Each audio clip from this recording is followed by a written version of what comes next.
নমস্কার বন্ধুরা, welcome to talking football today. আর আজকের এই ভিডিওতে আমরা আলোচনা করব মোহনবাগান বনাম নর্থ ইস্ট ইউনাইটেড ম্যাচটার সম্পর্কে। তো ভিডিওটা ভালো লাগলে লাইক এবং শেয়ার করতে কিন্তু একদম ভুলবে না। যারা প্রথমবার এসেছো এই চ্যানেলে এবং এখন এই চ্যানেলটিকে সাবস্ক্রাইব করনি, অবশ্যই সাবস্ক্রাইব করে নিও এরকম ডেইলি ইন্ডিয়ান ফুটবল আপডেট পাওয়ার জন্য। আপাতত চলো প্রথমেই আমি একটুখানি ক্ষমা চেয়ে নেবো, বিকজ আই থিঙ্ক আমি ইস্ট বেঙ্গল এবং মোহামেডান স্পোর্টিং এর যে লাইন আপের ভিডিও, সেই ভিডিও আমি বানাতে পারিনি বা আপলোড করতে পারিনি কিছু ব্যক্তিগত কারণে। তো সেই কারণে আমি ক্ষমা চেয়ে নিচ্ছি। একটু ডামাডোলের মধ্যে দিয়ে যাচ্ছে জীবনটা, তো তার মধ্যেও যতটা পারছি তোমাদের কাছে যতটা পারছি ভিডিও পৌঁছে দেওয়ার চেষ্টা করছি। তো প্লিজ কেউ কিছু মনে করো না। বাট যদি আমরা এবার ফিরে আসি আমাদের আজকের টপিকে, তাহলে নর্থ ইস্ট এবং মোহনবাগান ম্যাচ, এটা খুব ইন্টারেস্টিং একটা ম্যাচ, বিকজ কোথাও একটা গিয়ে এটা একটা বদলার ম্যাচ মোহনবাগানের জন্য। ডুরান্ড ফাইনাল মোহনবাগান হেরেছে নর্থ ইস্টের কাছে। তো ডেফিনেটলি তারা প্রথম কথা আইএসএল এর নিজেদের প্রথম 3 পয়েন্টও তুলতে চাইবে এবং এরই সাথে নর্থ ইস্টকে হারিয়ে তাদের রিভেঞ্জও কমপ্লিট করতে চাইবে। তো কিছুটা এক ঢিলে দুই পাখির মতন অবস্থা মোহনবাগানের এই মুহূর্তে দাঁড়িয়ে। তবে কিছু ভালো খবর ডেফিনেটলি রয়েছে মোহনবাগানের জন্য, যেরকম জেমি ম্যাকক্ল্যারেন, তিনি হয়তো এই ম্যাচে তার ডেবিউ করতে চলেছেন। ফাইনালি অনেক দিনের যে প্রতীক্ষা মোহনবাগান সমর্থকদের, সেই প্রতীক্ষার অবসান। Jamie McLaren is completely fit and ready to play this game এবং নর্থ ইস্ট থেকেই তোমরা তাকে সবুজ বেরুন জার্সিতে দেখবে। এটা কিন্তু একটা ভীষণ ভালো আপডেট। এরই সাথে নুনো রেস, যিনি নতুন বিদেশি মোহনবাগানের, অর্থাৎ সপ্তম বিদেশি, তিনিও কিন্তু আগামীকাল রাত 2টোর সময় সম্ভবত কলকাতায় পা রাখছেন। তো সেটাও একটা ভীষণ পজিটিভ খবর, বিকজ শোনা যাচ্ছিল যে নুনো রেসের কিছু ভিসা সংক্রান্ত সমস্যা হচ্ছিল, যেই কারণে তিনি এই সপ্তাহের মধ্যে আসতে পারবেন না। এবং এই সপ্তাহের মধ্যে তিনি যদি না আসতেন তাহলে আবার তাকে নেক্সট উইকে আসতে হতো, অর্থাৎ ট্র্যাক্টর ম্যাচের জন্য তিনি আনঅ্যাভেলেবল হয়ে যেতে পারতেন। বিকজ যেটা বললাম যে নুনো রেসকে এখানে এসে প্র্যাকটিস করতে হবে, ম্যাচ ফিটনেসের জায়গায় আসতে হবে, যেটা ন্যাচারালি তিনি যদি নেক্সট উইক আসতেন তাহলে ট্র্যাক্টর ম্যাচের আগে সেই জায়গায় তিনি পৌঁছতে পারতেন না। বাট যেহেতু তিনি এই রবিবারই চলে আসছেন, তাহলে অ্যাটলিস্ট এক সপ্তাহের মতন তিনি সময় পাচ্ছেন নিজেকে সুস্থ করে তোলার এবং নিজেকে ম্যাচ ফিটনেসের জায়গায় নিয়ে যাওয়ার। তো দেখতে হবে যে এক সপ্তাহ ট্রেনিং করে মলিনা তাকে ম্যাচ ডে স্কোয়াডে রাখে কিনা। রাখা তো উচিত ডেফিনেটলি, আমার মনে হয় তাকে এই কারণেই সই করানো হয়েছে। বাট যাই হোক, এটা তো নুনো রেসের আপডেট। আমরা এখন নর্থ ইস্ট ম্যাচের সম্পর্কে যখন আলোচনা করছি, তো আমরা ফিরে আসবো এই টপিকটাই। জাস্ট একটা তোমাদের কুইক আপডেট দিয়ে দিলাম, বিকজ এটার উপর আমি ভিডিও বানাতে পারিনি। তো যদি আমরা এবার নর্থ ইস্টের সাথে মোহনবাগানের হেড টু হেড দেখি, তাহলে এখানে মোহনবাগান অনেকটাই এগিয়ে। প্রায় 7টা ম্যাচ তারা জিতেছে নর্থ ইস্টের বিরুদ্ধে, 3টে ম্যাচ তারা হেরেছে এবং মাত্র একটা ম্যাচ নর্থ ইস্টের সাথে ড্র হয়েছে। এবং নর্থ ইস্টের কাছে আইএসএল এ শেষবার মোহনবাগান হেরেছিল 2022-এর ডিসেম্বরে। তারপর থেকে কিন্তু মোহনবাগান 2টো ম্যাচ জিতেছে নর্থ ইস্টের এগেনস্টে, একটা 3-1 এবং আরেকটা 4-2 এবং তারপরে সর্বশেষে ডুরান্ড ফাইনাল তারা হারে, তাও সেটা পেনাল্টিসে, অর্থাৎ ফুল টাইমে ম্যাচ কিন্তু ড্র হয়েছিল। এবং যদি আমরা মোহনবাগানের হোম রেকর্ড দেখি এগেনস্ট নর্থ ইস্ট, এটা কিন্তু আউটস্ট্যান্ডিং। মোহনবাগান নর্থ ইস্টকে 5 বার হোস্ট করেছে আইএসএল এ এবং এই 5 বারের মধ্যে 5 বারই মোহনবাগান জিতেছে নর্থ ইস্টের বিরুদ্ধে। একমাত্র ম্যাচ যেটা তারা সল্টলেক স্টেডিয়ামে হেরেছে সেটা হচ্ছে এইবারে ডুরান্ড ফাইনাল। তবে পুরোনো দিনের নর্থ ইস্টের সাথে আজকের নর্থ ইস্টের মধ্যে একটা বিস্তর ফারাক রয়েছে। এই নর্থ ইস্ট পিছিয়ে থাকার দল নয়, এরা লিটারালি চোখে চোখ রেখে লড়ে যাওয়ার মতন একটা দল। সে যতই বড় দল হোক না কেন, নর্থ ইস্ট ব্যাকফুটে খেলে না। তো সেই কারণে কাইন্ড অফ বলতে গেলে মেন্টালি নর্থ ইস্ট একটা বেটার জায়গায় এই মুহূর্তে রয়েছে এবং একেবারে আনবিটেন তারা রয়েছে এই গোটা মরশুমটায়। উল্টো দিকে মোহনবাগানও আনবিটেন, মানে 90 মিনিটসের কথা বলছি। যদি 90 মিনিটস বাদ দাও তাহলে একমাত্র ম্যাচ তারা হেরেছে ডুরান্ড ফাইনাল। বাট তাছাড়া প্রত্যেকটা ম্যাচেই যেখানে একটা বিস্তর ফারাক, সেটা হচ্ছে নর্থ ইস্ট প্রত্যেকটা ম্যাচ জিতেছে। উল্টো দিকে মোহনবাগান বেশিরভাগ ম্যাচেসই ড্র করেছে আন্ডার হোসে মলিনা। তো মলিনার ওপর ধীরে ধীরে কিন্তু আস্থা মোহনবাগান সমর্থকরা হারাচ্ছেন। এখনও তারা মনে করছেন যে আরও বেশ কয়েকটা ম্যাচ সুযোগ দেওয়া হোক। বাট ডেফিনেটলি আইএসএল এ 3-4টে ম্যাচ হওয়ার পরেও যদি কোনো ইম্প্রুভমেন্ট না দেখা যায় এই দলটার মধ্যে, immediately there has to be a coach change. আমি মনে করি তবে গিয়ে কিন্তু মোহনবাগান অ্যাটলিস্ট এই সিজনে ঘুরে দাঁড়াতে পারে। আদারওয়াইজ ড্র করে করেই তাদের কিন্তু এই সিজন চলতে হবে। বাট নর্থ ইস্ট ম্যাচ আবারও বলছি মোহনবাগানের পক্ষে জেতা সম্ভব, বিকজ ফাইনালেও মোহনবাগান 2 গোলের একটা লিড হাতছাড়া করেছিল, অর্থাৎ 2 গোল তারা ফার্স্টে দিয়েছিল। বাট মলিনার কিছু ভুল সিদ্ধান্তে এবং ডিফেন্সের খারাপ পারফরমেন্সের জন্য সেই 2 গোলের লিড হাতছাড়া হয় এবং সেখান থেকে ম্যাচ পেনাল্টিজে যায়। অর্থাৎ মোহনবাগান কিন্তু দেখিয়ে দিয়েছে যে দলটার মধ্যে ক্ষমতা রয়েছে নর্থ ইস্টকে গোল ভরার। ডিফেন্সিভলি এবার মোহনবাগানকে সলিড হতে হবে। এসিএল ম্যাচে অনেকেই বলছেন যে ক্লিন শিট রেখেছে, এটা বিশাল বড় একটা কনফিডেন্স দেবে। বাট এটাও তোমাদের মাথায় রাখতে হবে যে এসিএল ম্যাচে রফশান সেরকম ভাবে প্রেসও করেনি মোহনবাগান হাফে। তারা লিটারালি মোহনবাগানকে খেলতে দিয়েছে ডিফেন্সে স্কোয়ার পাস এবং ব্যাক পাস। তো সেই কারণে রফশান ম্যাচের সাথে নর্থ ইস্ট ম্যাচ তুলনা করো না, because North East will come at Mohun Bagan. Counter attacking football North East খেলে। তো বেশিরভাগ পজিশনটাই তোমরা দেখবে মোহনবাগান নিয়ে বসে আছে, বল এদিক ওদিক করছে, থ্রু বল বাড়ানোর চেষ্টা করছে এবং এই বলগুলোকেই ইন্টারসেপ্ট করে north east quick counter attack start করে নিজেদের হাফ থেকে। এটা হচ্ছে বেসিক্যালি নর্থ ইস্টের খেলার স্টাইল এবং এখানেই এরা ভীষণ dangerous, because they have very good players যারা মাঝমাঠে বল হোল্ড করে বলটাকে নিজের পজিশনে রেখে বল ডিস্ট্রিবিউট করতে পারে। অনেকেই ইজিলি বল পজিশন হারিয়ে ফেলেন মাঝমাঠটায়। মোহনবাগানের প্লেয়ার্সরাই কিন্তু মাঝমাঠে বল পজিশন হোল্ড করতে পারে না, ইজি গিভঅ্যাওয়েজ দিয়ে দেন। এখানে নর্থ ইস্ট একটু বেটার মোহনবাগানের থেকে আমি বলবো কম দামি প্লেয়ার্স রয়েছেন, অজানা প্লেয়ার্স রয়েছে, যেরকম বেমামের রয়েছে, নেস্তর আলবিএচ রয়েছেন। এরা হয়তো মোহনবাগানের মতন স্টার স্টাডেড টিম প্লেয়ার্স নন, but still very effective footballers. এবং আপফ্রন্টে গিলের মতো অসাধারণ খেলছেন এই মুহূর্তে নর্থ ইস্টের জন্য। এবং রাইট উইং লেফট উইং মানে পার্থিব এবং জিতিন এরাও কিন্তু যথেষ্ট ইম্প্রুভ করেছে আন্ডার হুয়ান পেদ্রো বানালি। এবং সেই কারণে এই নর্থ ইস্ট দলকে হারানো খুব একটা সহজ কাজ কিন্তু হবে না।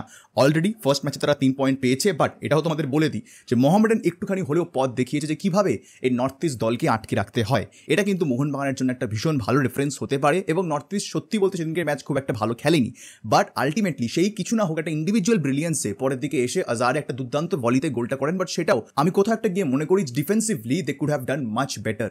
তো একদিক দিয়ে তো এটা বোঝাই যাচ্ছে যে নর্থ ইস্ট ডিফেন্সিভ এরার্সের উপরে ভীষণ রকমভাবে ক্যাপিটালাইজ তারা করছেন। তো ডিফেন্সিভ এরার্স একেবারেই করা চলবে না। এবং সেই কারণেই দেখতে হবে যে এই ম্যাচে হোসে মলিনা কি ফরমেশন নিয়ে দল নামান। আমি এখনো মনে করি they should start with 1 foreign centre back. দুটো ফরেন সেন্টার ব্যাক আইএসএল এ লাগে না, you can just have 1 and can play good football. যদি মাঝমাঠে একজন ভালো বিদেশি থাকেন যিনি মাঝমাঠের কন্ট্রোল নিতে সাহায্য করবে দলকে, যত মাঝমাঠের কন্ট্রোল দল নেবে তত কিন্তু ডিফেন্সের উপরেও চাপ কমবে। তো সেই কারণে I think Jose Molina is getting there, উনি বুঝছেন জিনিসপত্রগুলো, বাট কোথাও একটা গিয়ে শেষ মুহূর্তে তিনি এক্সিকিউট করতে পারছেন না। এবং এটা খুব স্বাভাবিক একটা ব্যাপার, বিকজ তিনি ইন্ডিয়ান ফুটবল জানেন না, তিনি ইন্ডিয়ান ফুটবল চেনেন না। ইনফ্যাক্ট তিনি কোচিংও করাচ্ছিলেন না শেষ 4-5 বছর। তো ন্যাচারালি তার জন্য ব্যাপারটা খুবই ডিফিকাল্ট। এবং এখানেই ম্যানেজমেন্টকে বুঝতে হতো যে কাকে আনলে দলের জন্য ভালো হতো। তো হোসে মলিনা অ্যাজ আ মানুষ কিন্তু খুবই ভালো মানুষ।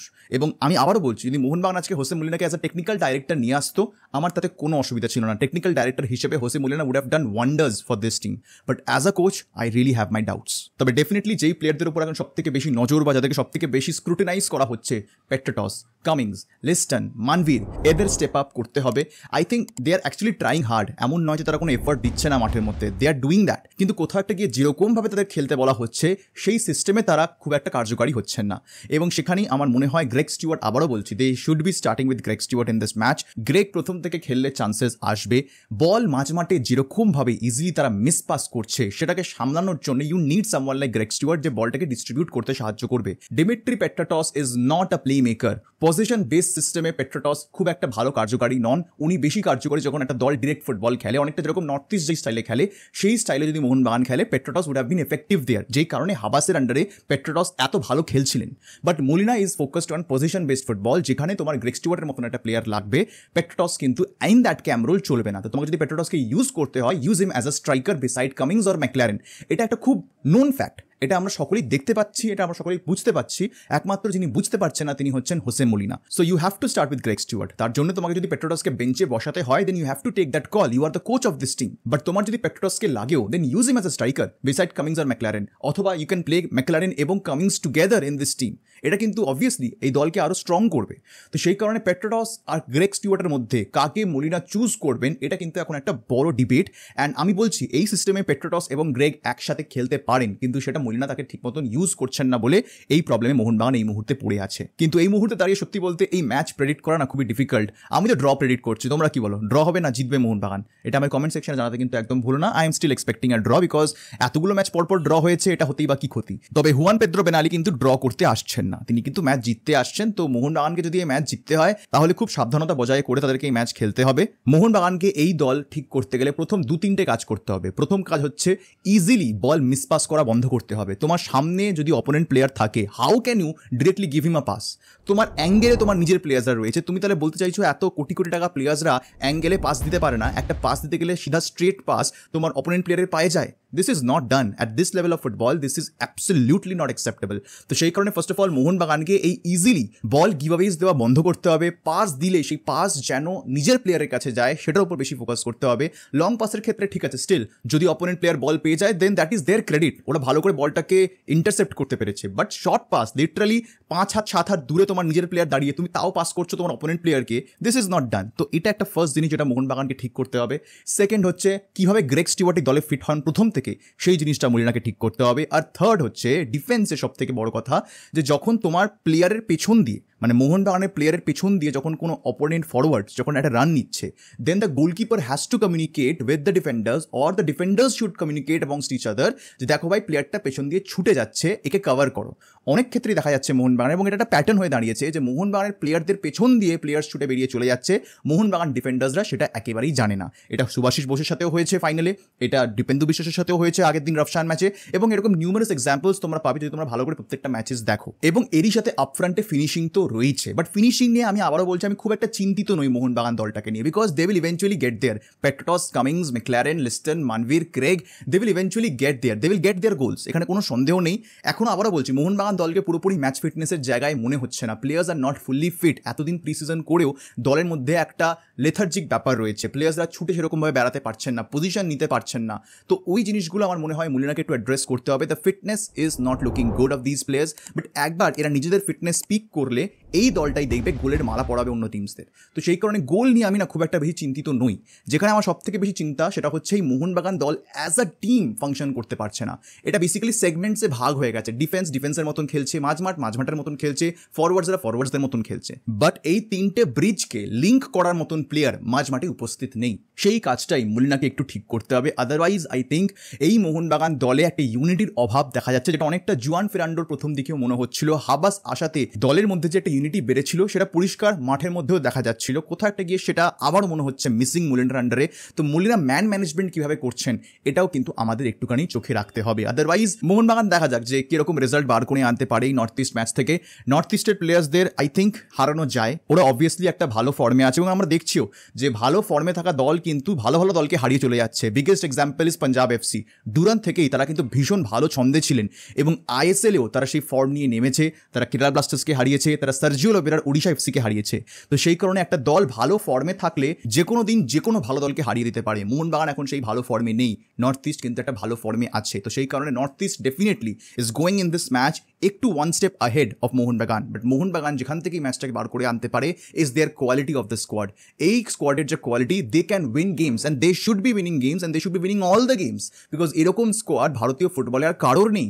তো আমি আরও বেশি অবাক হচ্ছি যে এই দলটা নাকি কোনো ম্যাচ ডমিনেট করতে পারছে না বা ম্যাচ থেকে 3 পয়েন্ট আনতে পারছে না। এটা দেখে আমি সব থেকে বেশি অবাক এই মুহূর্তে। কেন হচ্ছে না গড নোজ, বাট ডেফিনেটলি আমরা দেখতে পাচ্ছি কেন হচ্ছে না, বাট হওয়া উচিত নয় এই জিনিসগুলো। At least for Mohun Bagan this should not be happening. But দেখা যাক যে আলটিমেটলি মোহনবাগান এই জায়গাগুলো থেকে বেরিয়ে আসতে পারে কিনা, এই চ্যালেঞ্জেসগুলো তারা রিজলভ করে আবার নিজেদের সিজন ঘোরাতে পারে কিনা। এবং নর্থ ইস্টের ডিফেন্স ভেদ করার মতন ক্ষমতা যথেষ্ট আছে এই মোহনবাগান দলটার কাছে। তো সেই বিষয়ে আমার মনে হয় সমর্থকদের কোনো চিন্তা থাকার কথা নয়। এই গোটা ম্যাচে যেখানে সব থেকে বড় খেলাটা হবে, that is Juan Pedro Benelli versus Jose Molina. এই ব্যাটেলটা যে জিতবে সেই ম্যাচ কিন্তু বার করে নিয়ে যেতে পারবে বলে আমি মনে করি। তো guys, that's the video, that's my match preview on Mohun Bagan versus north east United. তোমরা অবশ্যই কমেন্ট সেকশনে জানিয়ে যে তোমাদের কি এক্সপেকটেশনস এই ম্যাচ থেকে। তোমাদের ভিডিওটা ভালো লাগলে লাইক এবং শেয়ার করতে কিন্তু একদম ভুলবে না। যারা প্রথমবার এসেছো এই চ্যানেলে এবং এখনও চ্যানেলটাকে সাবস্ক্রাইব করোনি, অবশ্যই সাবস্ক্রাইব করে নিও এরকম ডেইলি ইন্ডিয়ান ফুটবল আপডেট পাওয়ার জন্য। দেখা হবে তোমাদের সাথে পরের ভিডিওতে, আর এই ভিডিও দেখার জন্য তোমাদের সবাইকে জানাবো ধন্যবাদ।